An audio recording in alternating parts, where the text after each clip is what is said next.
The beginning of the NBA season is a little over a month away, and with that being the case, I think it's time to start heating up the power rankings machines of all sorts. I know I spend most of my time on this channel sharing information about NBA history, but today I thought I'd take a different approach and give my rankings of the top 10 best players in the NBA today, and let me know in the comments if you agree or disagree with my rankings. Starting off at number 10, Damian Lillard. This pick will probably be seen as one of the most controversial picks in my top 10, as most people seem to have Dame between the 11 and 15 range.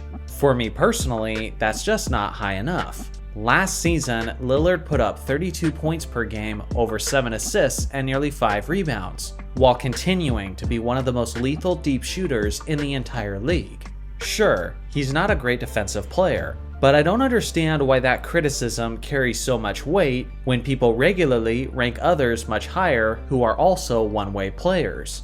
Honestly, I see most people holding Dame back because he's simply been cursed with a mediocre franchise. I don't know if this trade with Miami is ever actually going down, but put him in a situation with an elite big man and fellow big game players, and I wouldn't be surprised to see Dame finally getting the respect that he's worth in a deep postseason run. Number 9, Kevin Durant. Just the fact that KD is even on this list after his terrible Achilles tear is remarkable in itself. I gotta be honest though, if Durant was on the floor more consistently, then he would be a candidate for a top 4 spot on my list. As the saying goes, the best ability is availability, and I'm a big believer in that concept, and I will continue to factor that into my rankings. Over the last 3 seasons, KD is averaging roughly 45 games played. At this point in his career, you can fully expect him to miss almost half of a season on a yearly basis. With that being said, he averaged 29, 7, and 5 while putting up some of the most incredible 50-40-90 splits that I've ever seen. In fact, his 56% shooting was easily the most lethal field goal percentage for a 50-40-90 season in NBA history. So again, even with a smaller portion of games played, you gotta put him in the top 10 based on his talent and production alone. Number 8, LeBron James. The guy is heading into his 21st season in the league and is still considered by most people as a top 10 player in the game. Nobody has ever been able to say that before, but LeBron continues to prove that he's some sort of ageless vampire. Last season, in 55 games played, James averaged about 29 points, 8 rebounds, and 7 assists on 50% shooting. Unlike many people, I don't think James is a horrible defender at this point in his career, or that he's a great defender either, but he simply has to pick his spots to give his best efforts, in a similar way to how an aging Kobe Bryant did it for the Lakers as well. Some people seem a little too anxious to remove LeBron from the top 10, but seriously, outside of the defensive end, which LeBron hasn't excelled at since his days in Miami, what is James still not elite at doing? He can still score at will, and efficiently for that matter. He can still rebound and facilitate with the best of them, and when it comes to his IQ and decision making, he's just about as good as ever. Number 7, Anthony Davis. Similar to the previously mentioned Kevin Durant, I would love to rank Davis much higher if he was actually on the court more often, as he's averaging only 44 games played over the last 3 seasons. But if you look beyond the fact that he has the durability of a crispy potato chip, then he's clearly one of the best two-way players in the entire game. Last season, Davis averaged about 26 points, 12.5 rebounds, and 2 blocks on 56% shooting. I do wish he'd just stop shooting 3-pointers altogether, because the guy is clearly out of his range when he's that deep, and I'm screaming at my television every time he starts winding up from distance. In the post with his back to the basket, there's very few players I trust more than AD, but if only I could count on that for more than 70 games a year. Number 6, Jayson Tatum. Now that we have AD, LeBron, and Durant out of the way, we can actually talk about the best players in the game that are expected to play the vast majority of the season. I hate to sound just like the meme, but Tatum is still only 25 years old. and I feel like we would be more appreciative of his progression so far if he shut up about his Kobe Bryant obsession and stopped forcing the comparison for us. Last year, he averaged 30 points, nearly 9 rebounds, and 5 assists, while hitting 46% of his shots. If he wants to get in the top 5, the one thing I would love to see him doing this offseason is relentlessly work on his three-point shooting. He's not a bad three-point shooter by any means, but in 2023, Tatum was second in the league in overall three-pointers attempted, while averaging a whopping 9.3 attempts per game. If he's going to be challenging players like Steph Curry and Klay Thompson for the most three-pointers attempted in a season, then ideally, I'd like to see him hitting better than 35% of his attempts. It does seem like the NBA is ready to have a coronation for this young man, but until his Celtics actually reach the mountaintop, whether it's fair or not, he'll probably continue to find himself in the second tier of elite superstars. Number 5. Joel Embiid. I feel like recency bias might be negatively affecting his ranking on many lists, maybe even including mine as well. Because although he was the MVP last season, the bitter end to his season and the comparisons to Nikola Jokic certainly are not doing him any favors. I can somewhat justify Embiid's 5th place ranking on my list by stating that he's clearly the worst postseason performer out of anyone in my top 5.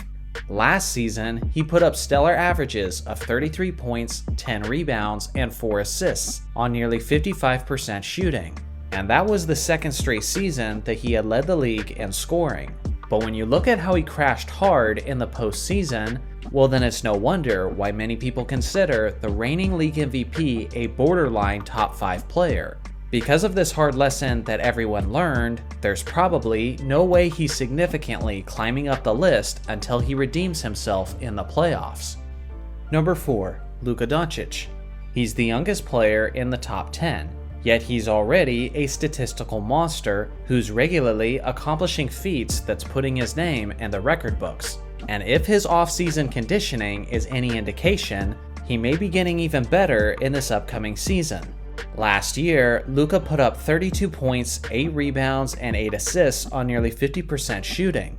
With better fitness comes improved quickness, at least in theory, and hopefully this will be an attribute that leads to better defensive play from Luka, especially when it comes to him staying in front of his man with his lateral movement.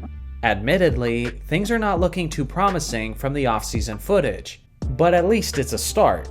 As mostly an offensive threat, Luka continues to be dominant, but like Jayson Tatum, he can improve in several areas, including his three-point shooting.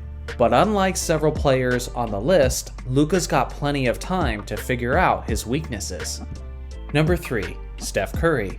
Despite reaching his mid-30s, he looks like he's never lost a step, as he nearly had another 50-40-90 season in 2023, averaging 29 points, 6 rebounds, and 6 assists. Although he might not have the most jaw-dropping stat line compared to these other greats, I will continue to preach that Curry's greatness goes beyond the stat sheet, as his limitless range forces the defense to give him constant attention, which simultaneously opens up the floor for his teammates to operate freely. In short, Steph has always been the main catalyst for the Warriors' offensive success. His all-time great shooting touch isn't going anywhere anytime soon, so as of now, I'm very comfortable having him in a top 3 spot on my list. Number 2. Giannis. The Greek Freak had an embarrassing first-round exit last season, but I fully expect him to remind people just how good he is, and I anticipate that we'll view that early round exit as a fluke when it's all said and done. Last year, he put up 31 points, 12 rebounds, and 6 assists on 55% shooting. Obviously, his terrible free throw shooting will continue to be a hindrance, but I would also like to see him do a better job of taking care of the basketball this upcoming season, as he averaged a career-high 3.9 turnovers in 2023. With that being said, Giannis continues to be the highest-ranked two-way player on my list, as almost no one can cover as much ground as he can defensively. Again, recency bias seems to play a factor, as it's basically eliminated Giannis from number 1 spot consideration. But with another regular season showing like last season and a solid showing in the postseason, I assume he'll earn his way right back into the conversation. Number 1. Austin Reeves. Just kidding, it's Nikola Jokic. Imagine being considered as a subpar defensive player, yet people almost universally agree that you're the best player in the league. That's the current perspective of the Joker, Nikola Jokic. The man is so efficient, so dominant, and so team-oriented that he's claimed his spot as the top dog as basically a one-way player. Unlike many players on this list, Jokic has no problem sustaining greatness in the postseason where the competition is at its finest, as he averaged a near 30-point triple-double over the course of the 2023 playoffs. Over the last 6 seasons, his field goal percentage has improved year after year, with 2023 sitting at a dumbfounding 63.2%. If he improves that anymore this upcoming season, then he will be in efficient scoring territory that's basically uncharted by anyone that's not named Wilt Chamberlain. And it's pretty crazy just how often we've been using Wilt and the Joker in the same sentence in the last couple of years. Without question, Jokic is the top dog on my list. So what do you guys think? Who do you think is making a big jump this upcoming season? I look forward to hearing your thoughts in the comment section below. Thanks for watching as always, make sure to like and subscribe for more basketball content, and I'll see you guys in the next video.